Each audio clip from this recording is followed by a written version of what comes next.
രണ്ടാം പിണറായി വിജയൻ സർക്കാരിന്റെ 4ാം വാർഷികത്തോടനുബന്ധിച്ച് സ്റ്റേഡിയം ബസ് സ്റ്റാൻഡിന് സമീപത്ത് നടക്കുന്ന എന്റെ കേരളം 2025 പ്രദർശന വിപണനമേളയിൽ സെമിനാറുകൾ സംഘടിപ്പിച്ചു.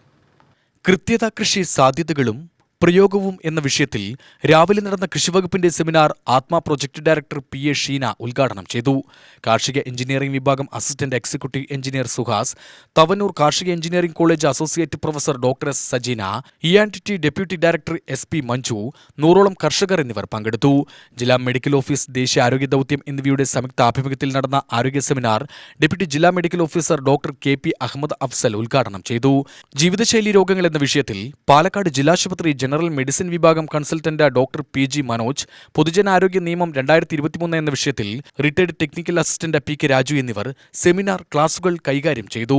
കേരള വ്യാപാരി വ്യവസായി ജില്ലാ സെക്രട്ടറി MU അനന്തൻ, ഡെപ്യൂട്ടി ജില്ലാ medical officer doctor Kavya Karunakaran, deputy ജില്ലാ education and media officer Rajeena Ramakrishnan, Koduvayur health block പരിധിയിലെ ആരോഗ്യ പ്രവർത്തകർ, ആശാപ്രവർത്തകർ, പാലക്കാട് നഗരസഭാ പരിധിയിൽ ഉൾപ്പെടുന്ന ഹരിതകർമ്മ സേന അംഗങ്ങൾ, പാലക്കാട് മേഴ്സി കോളേജിലെയും ഗവൺമെന്റ് വിക്ടോറിയ കോളേജിലെയും NSS വളണ്ടിയർമാർ, വിവിധ വകുപ്പുകളിലെ ഉദ്യോഗസ്ഥർ, പൊതുജനങ്ങൾ എന്നിവർ പങ്കെടുത്തു. UTV news, Palakkad.